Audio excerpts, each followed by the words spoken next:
just briefly...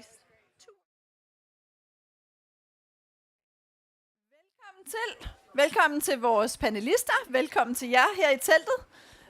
Nu skal det simpelthen handle om Arktis og om potentialet i et styrket samarbejde mellem på den ene side de nordiske lande og på den anden side vores nordamerikanske partnere i den her helt utrolig spændende region. Og vi er så heldige, at vi har et panel her i dag med udenlandske ambassadører og politikere, og derfor så begynder vi lige om lidt at tale engelsk. So welcome to our panelists and to all of you in the tent who have come to attend this session. We saved the best for last today. So over the next 45 minutes, we'll be talking about the Arctic and the potential for a strengthened cooperation between the Nordic countries and our North American friends and partners on the other side in this very sort of remarkable and super interesting, unique region. And on the panel, we are honored to have with us today Ambassador Levelthal of the United States of America, welcome. Ambassador Bennett of Canada. We also have member of the Danish Parliament from Greenland, Messiah Chemnitz. We have member of the Danish Parliament from the Faroe Islands, Sjúrður Skaale. Apologies for pronunciation here. And also the Vice Chair of the Presidency of the Nordic Council, Ms. Oddna Harðardóttir. Very warm welcome to all of you. So, yeah, we can give them a hand. Ready. Of course, collaboration between the Nordic countries on the one side and our North American friends is very well established. In fact, last year, the Nordic Prime Ministers had 2 summits. The first one took place in June in Reykjavik in Iceland. And at that time, we had several sessions with the Canadian Premier, Justin Trudeau. And already in July, the next month, the Prime Ministers met again, this time in Helsinki, and with the presence of President Biden. So I think this is a very visible sign of how we really prioritize and have a very strong partnership between the Nordic region and the US and Canada. And of course, one of the issues that inevitably bind us together is our joint responsibility for the development of the Arctic region in which we all share. We see very rapid changes, not least as a result of climate change, which impact the liveliness of the Arctic peoples. And we need to work together to address this in the best possible way. So to shed some light on what is taking place, I would like to invite the panel to talk about the development that's taking place in the region, both from sort of a social and a green and an economic perspective, so we get the whole sustainability side of the region and see how it's developing. But let me start by inviting you, Oddna Harðardóttir, Vice Presidency of the Icelandic, Vice Chair, of the Icelandic Presidency of the Nordic Council. Tell us a bit about why you've chosen the Arctic as a priority for your presidency program. What is it that concerns you, and what would you like to see more of? Yes, thank you. Peace and security in the Arctic is the theme of the Icelandic presidency program of the Nordic Council 2024. And the Arctic region is facing challenges. We know who they are. The climate change is, they have an effect of the inhabitants, how they live from day to day, affects animals and plants. And it is negative impact on ocean and fisheries and hunting, and you know all about this. And it has impact in social, economic, political, and environmental. And we have to make other countries, other Norwegian countries, to look north, because we have to cooperate more about these challenges, and we have to make sure that the area, the Arctic region, will stay of low tension. Then that we have peace and security, and we have to, of course, listen to the people who live in the Arctic.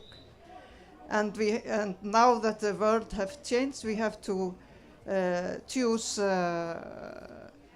powerful countries to work with us on the welfare of the people in North. This is in a short, but most of all, we want other countries to look north, because sometimes we think that they forget that it is important. Thank you very much. Now let me turn to you, Ambassador Leventhal. Could you enlighten us a little bit about the American perspective here? What are you most concerned about in the region, and where do you see a strengthened collaboration between the Nordics and yourself should be helpful? Well, I'm going to reinforce those very thoughtful comments that you just made. You know, the United States, as an Arctic nation, takes its responsibility, its stewardship of the Arctic very seriously. We want to see an Arctic that's peaceful, prosperous, sustainable. We want to see an Arctic that's developed with keeping in mind the needs and the culture and the concerns of the indigenous people. And of course, we want to see an Arctic that's conflict-free. And our efforts with the people in Greenland are focused through our joint committee. We meet every year. Last year we met in South Greenland. We had a terrific meeting, and we talk about trade and investment. We talk about tourism. We talk about scientific research and education. We talk about critical minerals. So there's a whole wide range of issues we talk about. And this year we're meeting in Fairbanks, Alaska. So this is very important work to advance these initiatives and work closely with the people of Greenland. And do you have always the feeling that we have a shared vision about where we want to take the Arctic between the Nordics and the... Well, I think we do have a shared vision in our discussions with Greenland, with the discussions with Denmark, and with our discussions with Canada. I think this is a common vision that we share. The challenge is make sure we can implement it. And we know there's an area where it is subject to having higher tension. And we're concerned about that. But I believe we do have a shared vision. Great. Let me turn to you now. Aya Chemnitz, if we think about the resilience of the region, and we think there is a social dimension to this, could you give us an idea about how much there is a common culture if you look sort of at a pan-Arctic peoples, and what kind of formats we have to entertain that in and strengthen that in?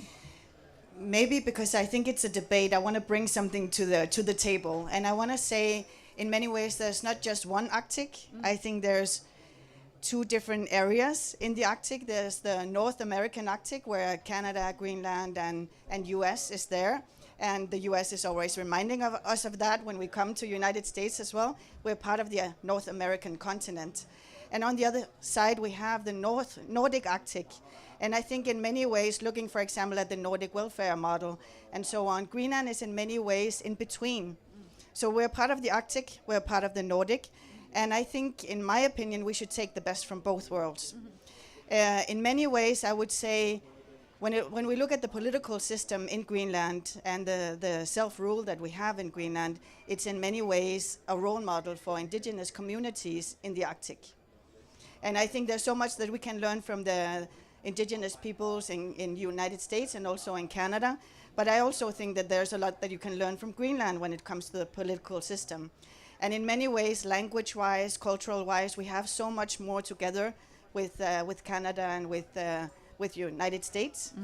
And at the same time, we have so much collaboration with the Nordic. And I think really trying to make sure that we hopefully will be a member, an equal member in the Nordic Council is something that the government of Greenland is focusing very much on. So we have this motto, which is nothing about us without us. And it's the frame for the foreign affairs strategy that we have, that nothing about Greenland should be without someone from Greenland sitting at the table. And it's been quite interesting for me to see in the years in the Danish parliament that there's been so many negotiations. The Arctic Capacity Package is one of them that was talking about the Arctic, but we weren't having a seat at the table. So when we have a seat at the table, which we have now, I think it's important to have a clear policy. So that's why I think it's so important for Greenland to be very clear on the politics that we have when it comes to the Arctic. And I'm very happy that the Nordic is really focusing on the Arctic, because I think there's so much that we can do more when it comes to the Nordic-Arctic collaboration. And you mentioned that we should have the best of both worlds somehow. What are the best from the other side of the front, from the US and Canadian side, that you would like to see in Greenland, and what are the best from the other? Can you name some examples of the issues? When I come to Nunavut, for example, it's like seeing families. When I'm coming to the Arctic Encounter, for example, in the United States, it's like seeing family, and I feel like it looks like my uncle sometimes, and it's actually someone who's not in my family, but I think we're related in many ways. I think there's so much that we need to do in order to have a closer collaboration. I know there's going to be a flight from Nuuk to Iqaluit. It's going to open soon. And I think having these ties is so important in order to have stronger relations, because I think, especially from a Greenlandic perspective, these are good friends, and we would like to have a closer collaboration with Canada and with United States, and this is very clear from the government of Greenland. Thank you very much. Now I'll turn to you, Ambassador Bennett. Could you tell us a little bit about the importance of Arctic matters in Canada, and also where you see the most important or promising joint initiatives that could be taken together with the Nordic countries? Well, thank you so much, and thank you for organizing this. This is so important because I think it is, as we've heard from everybody, peace, prosperity, sustainability, that it is in the North that is on the front end of climate change, that there are so many things that we want to be able to do together.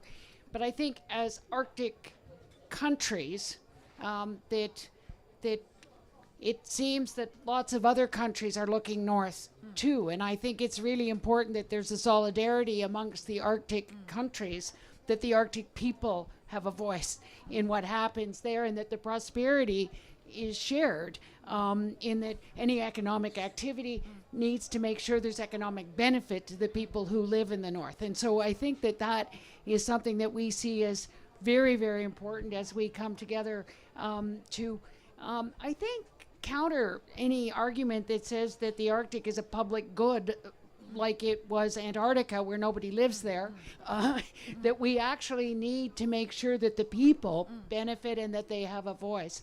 I think that we've done a lot of good work amongst our countries, but I think for us to be more focused on what actually is the families, Inuit mobility between our countries is very important. Like Hans Island only happened because the Inuit were very clear that they wanted this sorted out in a family kind of way, and so I think we really look forward to all of the opportunities as we go forward with the airlines opening up and with this being there. I just think that whether it's critical minerals or whether it's tourism, that this needs to be prosperity for the people who live in the North. And if I'm not mistaken, Canada is a bit of a front runner also when it comes to including Arctic people in the domestic politics.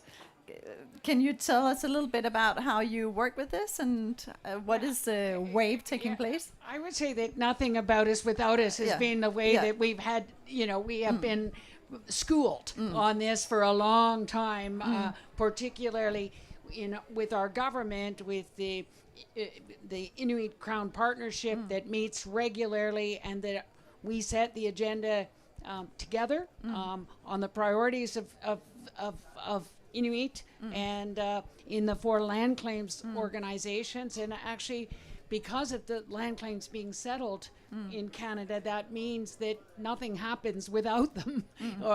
And it is a shared responsibility. I think we also know that there's so much to learn.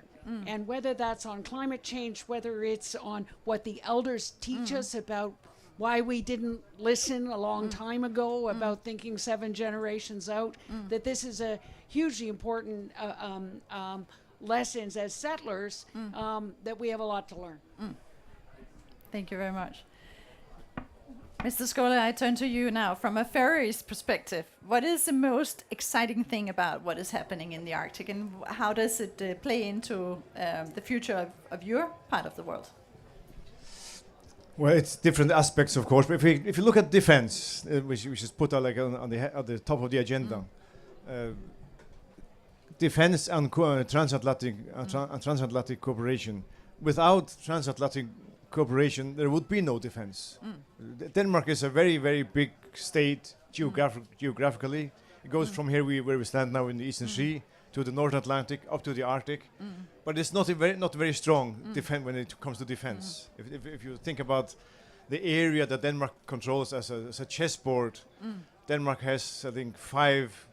In Danish, it's called farmers. It's pawns, the weakest players on the chessboard. 5 of those to control all this huge area. It's not possible for Denmark to defend the Danish state. It's not possible. Without cooperation with the U.S., we are absolutely, totally defenseless. So it's a sine qua non. So the cooperation is just essential for us in the current situation. When it comes to what happens when it comes to economical development, ice is melting, and the eastern northeastern passage is being opened gradually. The ice is melting more and more. We are going from being a periphery in Europe and periphery in the North Atlantic, periphery in the Arctic, to being placed like in the middle of the highway, the coming highway between Europe and Asia. Ships are going to pass by the Faroe Islands all the time, and we are prepared for that. We made huge investments in new harbors, the biggest investments ever undertaken by the Faroese authorities ever in new harbors, so we can service these ships and welcome these ships, be they small or big, small or big, or civil tourist ships or military ships. So we've been preparing from this game changer, going from being in the periphery to being more in the center of things. Yeah. Very good. Absolutely. Picking up on Shura's comments, we have a partnership meeting with the Faroese every year. Okay. We do one year we do it in Washington. This just recently we did it in Tórshavn, and we discuss issues of tourism and cultural and issues of security. And in fact, it's very interesting that in the world we live in today, with the brutal Russian invasion of Ukraine, our Faroese partners have welcomed U.S. submarines. And we've had 2 visits in the past year, a little over a year. I was at both of them. And we were welcomed by members of parliament, the foreign minister, the prime minister, the public. So it's I think we're working together very closely, recognizing the threats there are in the world. Great. Now let's talk about the young people of the region. And I will look specifically at the 3 of you, since you have Arctic populations. What is the main concern about the young people, and what are the best thing we can do together to improve their livelihood?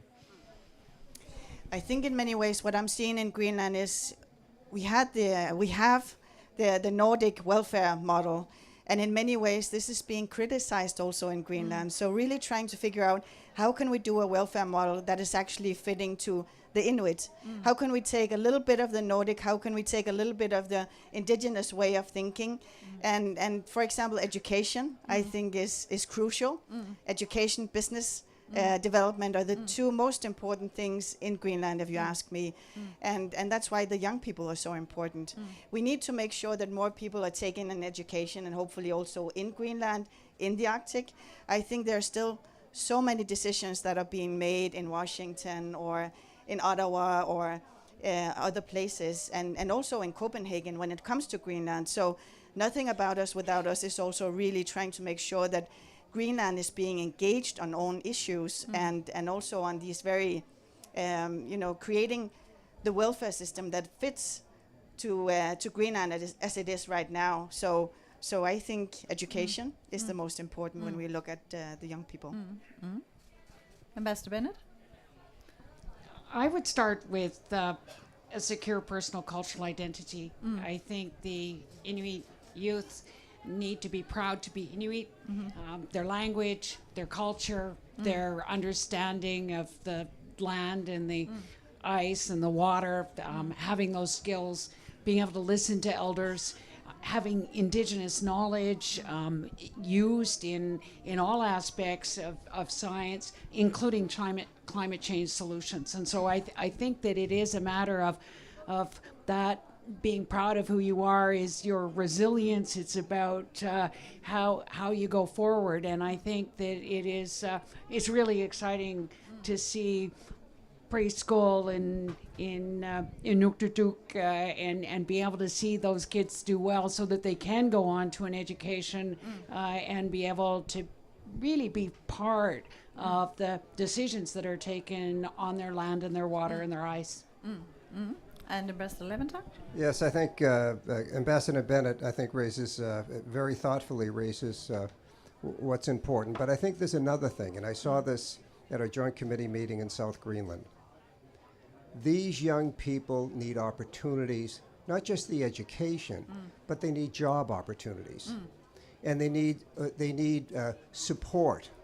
And they need, what I saw in South Greenland was providing opportunity in the hospitality area, training them so they can have productive, important lives, respecting their indigenous background, respecting their traditions, but also being part of the, being well employed and contributing in a significant way.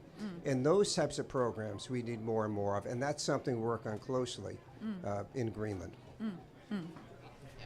I think what we heard at the PDAC meeting, in terms of prospectors and developers and in the Greenland event, was that also that the young people need to be, if they're going to be able to be part of decisions, that they also need the opportunity to become a mining technician, a mining engineer, the geographers, that they want to be able to mix that indigenous and Western knowledge to be able to apply to be making the best decisions possible. So I just think it is, but I think we need to do a better job in making sure they can get that education in the north. I think that when they have to go south for their education, that some are lost, and that we actually need a much better job to get those kinds of opportunities in education and training. We can build infrastructure, but we need to be able to train people to build it and maintain it. And so it's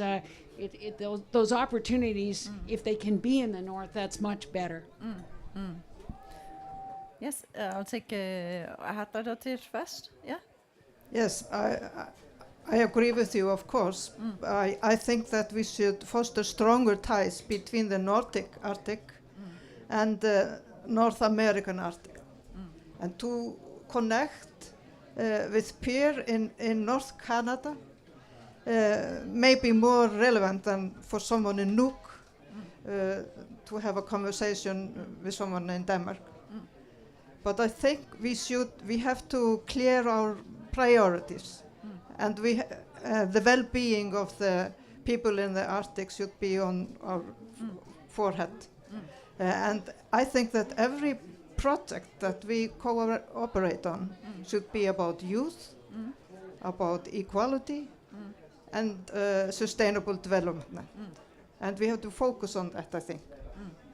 Thank you very much. And Mr. Scarlett? When it comes to youth, we had a very big challenge in the Faroe Islands. Like just 20 years ago, people were leaving, like they're leaving all periphery areas. If you looked at the map, people were leaving northern Norway, northern Sweden, northern and western Denmark, and all over. So we looked at the map. Is there anything you can do to stop this? We're bleeding out, bleeding people. It's crucial. And you look at the map, you see that you can invest your way out of it. Because if you look at, for example, Tromsø in Norway, big investments in university, in education. They stopped the trend. And the places in the north of Norway began to attract people. Aker, the same. Investments in the huge university, the area began to attract people.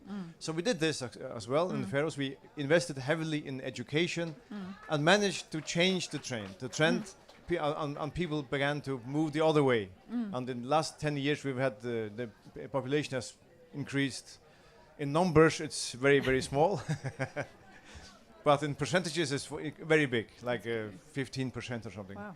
because when you live in a country during those crucial years from 17, 18 to like 20, 23, 4, you find your roots are there, you know, and you find your boyfriend or girlfriend there, and you stay there, and this becomes your home. If you stay like 4, 5, 6 years in another country during those years, it's a very big chance you'll stay there. So of course the economy is crucial, but we have the authorities have a way of investing their way out of that trend, which is investing in education. Yes. And from a Greenland perspective? Yes, 25% of everybody from Greenland, they live in Denmark right now. So we're also bleeding numbers. We're also, missing more Greenlanders going back to Greenland as well. So we recently gathered a lot of the Greenlandic students in Denmark to have a dialogue together with the Prime Minister of Denmark and also with the government of Greenland being represented as well on how can we make sure that when you move from Greenland to Denmark that it's better, but also when you want to move the other way around, that we improve things. So I think, just the fact that I'm under the board of Arctic, and what we're trying to do is to make sure that all the Arctic states are investing more heavily in research, but also in student exchange when it comes to North. Because I was studying at the University of Greenland many, many years ago, and it was a very small university at the time. I think we were 20 people, and we were the biggest class. And just having good collaboration and also getting information and teachers from the outside is so important when you live in the North. And instead of going to Denmark, why not go to Iqaluit, or why not go to Alaska or something like that? So really trying to do what we can in order to broaden up the world, but maybe broaden it up, in different Sideways. places, yes. And it could also be going to Luleå or going to somewhere else in the Nordic, but really trying to do what we can in order to expand the world by thinking of it in an Arctic way. And you mentioned Arctic. I don't know that everybody is familiar with. It's the University of the Arctic, and just 2 words and just to spread the. Yes, it's several hundred universities in the Arctic, and actually we have also universities outside the Arctic. So we have quite a lot of Chinese universities also showing an interest. So everything that has to do with security issues is also being affected, whether it's tele infrastructure, whether it's education, whether it's research, and so on. So I think what almost all of you were addressing about having a good collaboration is the foundation in order to make sure that we can keep the peace in the Arctic. I really want to emphasize that once again, because I think that's important. And I think in many ways with the war in Ukraine and Russia being the elephant in the tent, I think with A7, it's actually quite easier to collaborate, to be honest. It's very easy for us to make decisions quite quickly, I think, in the Arctic. But one thing that I think we still need to talk much more about is preparedness. If something happened, whether it's a power shutdown, whether it's the internet, for example, in Greenland being shut off or something like that, or whether it's a war in the world, I think we need to look into how are the best practices in the Arctic, because I think we're on different phases when it comes to preparedness. But I also think that we can learn a lot from each other in order to make sure that we're actually quite prepared, but that we are also taking the difficult discussion with the population without scaring people. Yeah, thank you. Okay, well, we are 2/3 through, so I think it's time to open up for questions from the floor and the tent. Do we have a microphone to? Yeah. So I see one question here, please. And please state who you are and who you address. Hi, thank you very much. I'm Trevelyan Wing from the Center for Geopolitics at Cambridge University in England. I have two questions. First, Ambassador Leventhal, you spoke, I think, very rightly about I think you used the word stewardship of the Arctic.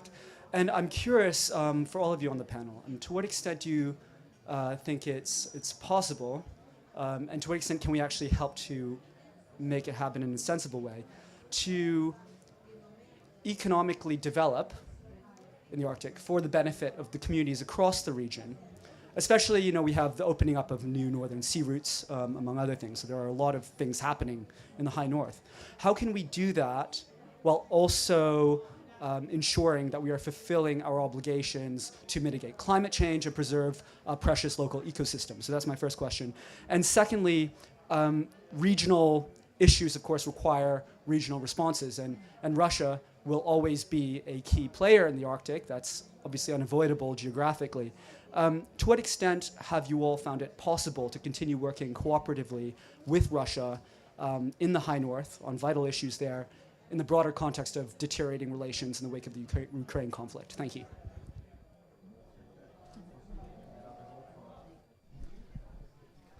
The latter question about cooperation with Russia, we do cooperate with Russia when it comes to fishing stocks. I don't think it's necessary, but we should have had somebody here from Norway, because Norway is administering the same fishing stocks as Russia is in the Baltic Sea. The same cod swims on both sides of the sea, in the Norwegian part and the Russian side, and they have no option but cooperate. They need to cooperate. Without cooperation, it would be a disaster for the fishing stocks, for this big economy. It would just crash because there would be no regulation whatsoever. They have to cooperate. So they've restricted the access of Russian fishing vessels to 3 harbors in the far north of Norway under very, very strong surveillance control, and it's an example of that. As you said, Russia is there. Russia is half of the Arctic. It won't go anywhere. One day the war will end. So it's important that you are as you are at the same time as you are in war with Russia in the south. In some levels, you have to cooperate with Russia in the north in order to preserve the ecology and so on. So it's a very difficult balance, but I think Norway has chosen the right path. They are supporting Ukraine heavily, really heavily, economically and militarily, but also doing the right thing when it comes to Russia in order to avoid a collapse of the fishing stocks in the Baltics. I think just Ambassador Leventhal, and we'll go to Greenland. Yes? No, in the Barents Sea, I mean. Well, we have organizations to deal with the Arctic. We have the Arctic Council.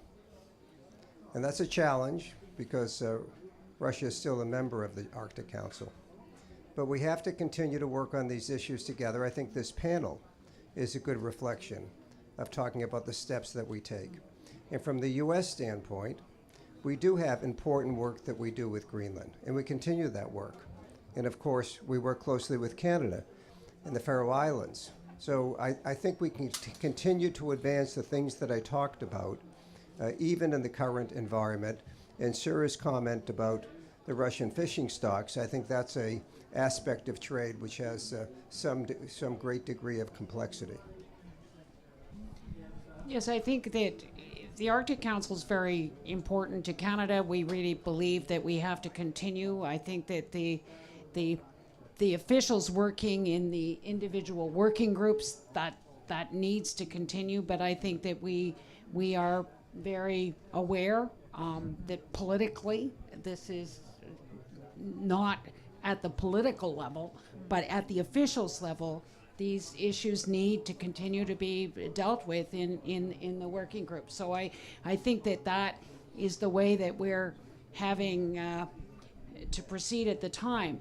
I think we look forward to Denmark chairing the Arctic Council, because I think Denmark has demonstrated a real willingness to listen to the leadership of Greenland and the Arctic people in terms of how that council leadership will proceed. So I just think that we are, this is again, nothing about us without us, and I think that we continue to think that the work of the Arctic Council is very, very important.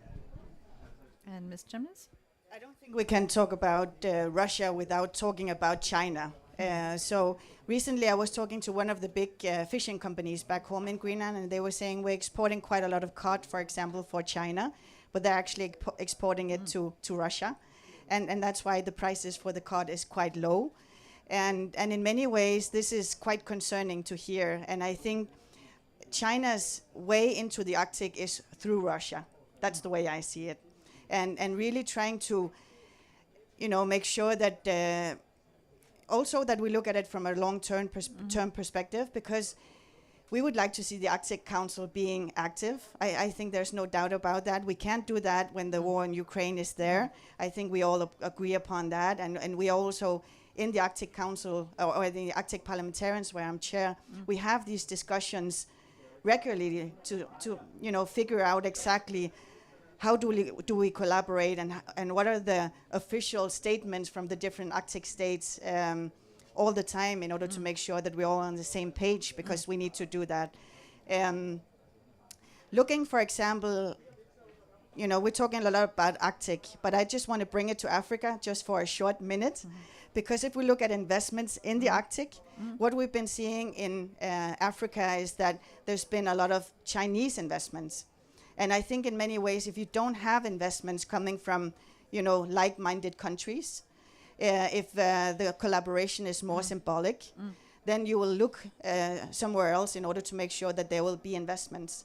And that's the same thing with Greenland. We don't want to have Chinese investments, but I think this is, the example of how we shouldn't do it.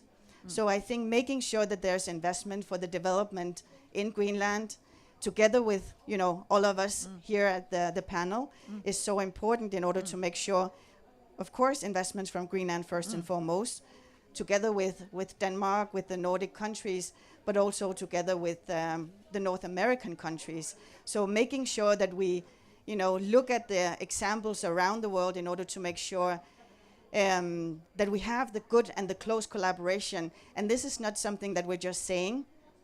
We're acting. We're actually acting upon having a good collaboration in order to make sure that there will also be development in Greenland.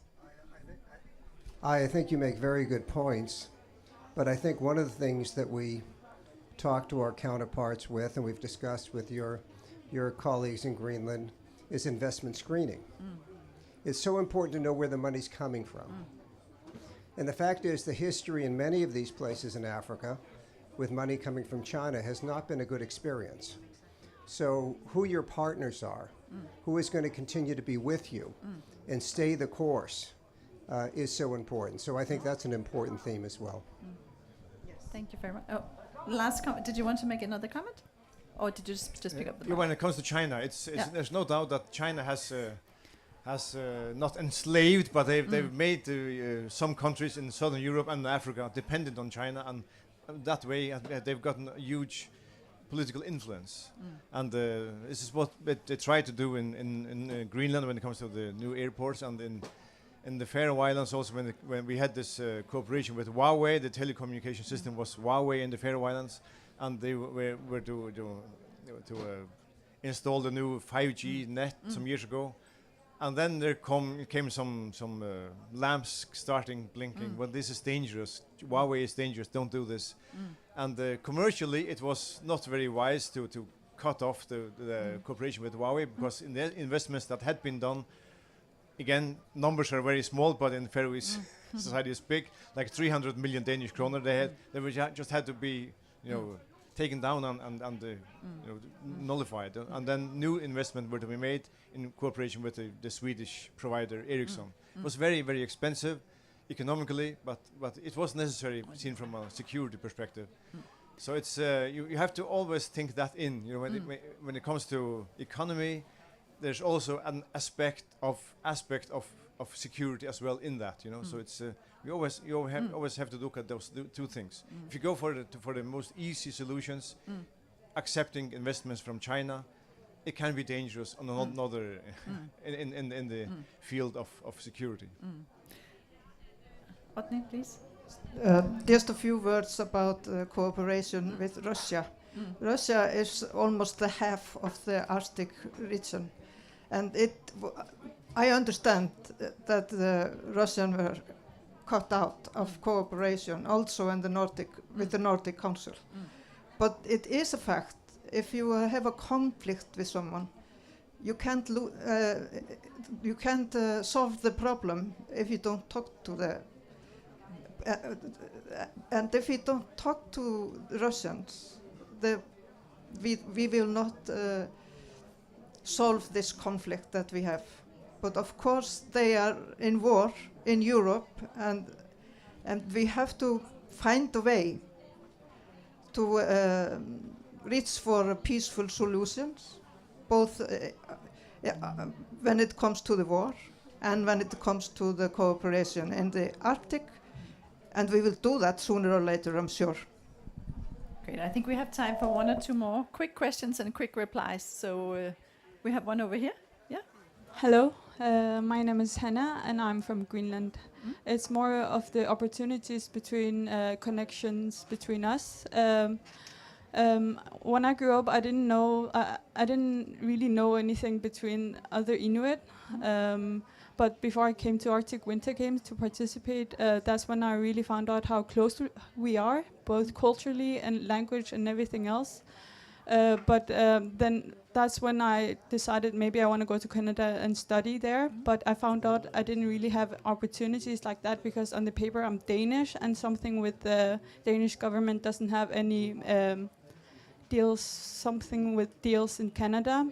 So is there anything being done for that, so that we could maybe go study in Canada or Alaska maybe? And also, like, could it be better maybe in elementary school that we actually learn something about that, how close we are? Because that would have been nice to me as well, to actually know that we have other Inuit there that are like languagely and culturally are so closely related to us. Thanks so much for that. And it's something that our Member of Parliament from Nunavut mentioned to me. I mean, in terms of even in Pond Inlet, the relatives across the water of actually family. And that's the reason we're doing the work we are on Inuit mobility and how we can begin. And we certainly spoke with the officials in Greenland about how we can get going on that. We do have a youth mobility agreement with Denmark, but at the moment it seems that even Canadian Inuit can go to Denmark, but not necessarily Greenland or the Faroes. I think we want to be able to sort that out. But I think the idea of exchanges, and particularly amongst the post-secondary organized institutions, but also I think in terms of temporary jobs, just being able to experience being with other Inuit, as you've said, with everything we've heard about the Arctic Games, just is about finding those friends and knowing really that this is a family that really is across the whole of the North. And so I think there is something about just knowing you're included, that you belong, and that you're not alone. It's really fantastic. Thank you so much. Thank you so much, Hannah, for the great comment and the questions. I know many years ago there were a collaboration between Ilismedusarfik, the University of Greenland, and Montreal. And I know that there's something being developed when it comes to a university in the north, in Canada. So I really think that this is something that we should explore some more, but also making sure. I remember when I was growing up and I was in public school, in primary school in Greenland, we were learning things about trees and Danish countries, Danish cities and so on. And it's something that I don't remember because I couldn't really relate to it. So I think it's quite interesting also to look at it from, the primary school. How can we maybe collaborate on making sure that there's more that we can learn, that the children can learn about each other within the Arctic. I have a terrible story to tell. I was once in a prison in Iqaluit, and the IQ test was written in South Carolina, I think. And one of the tests was, what's the difference between a frog and a toad? Neither of which are in the north.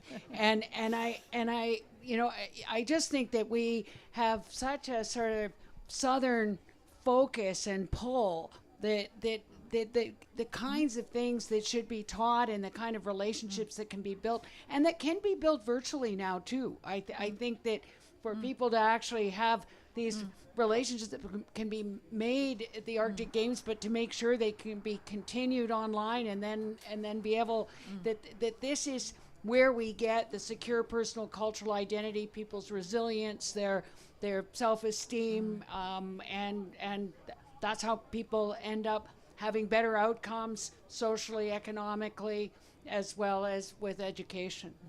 Ambassador Leventhal, you'll have the last word of this debate. Well, this would be quick. Hannah, if you have a few minutes when we're complete here, I would love to just meet you for a minute with one of my colleagues. You raise an important issue, and I'd like to follow up with you. Okay. That was an excellent way to finish this panel. Thank you so much to all our panelists. Thank you to all of you who came to listen. We are finishing this now, but in 15 minutes we'll be having a little reception here to celebrate the Nordic cooperation, and all of you are warmly welcome. But I will ask you to just pull out for a little minute while we get everything arranged, and then we're more than happy to come back in. Thank you so much.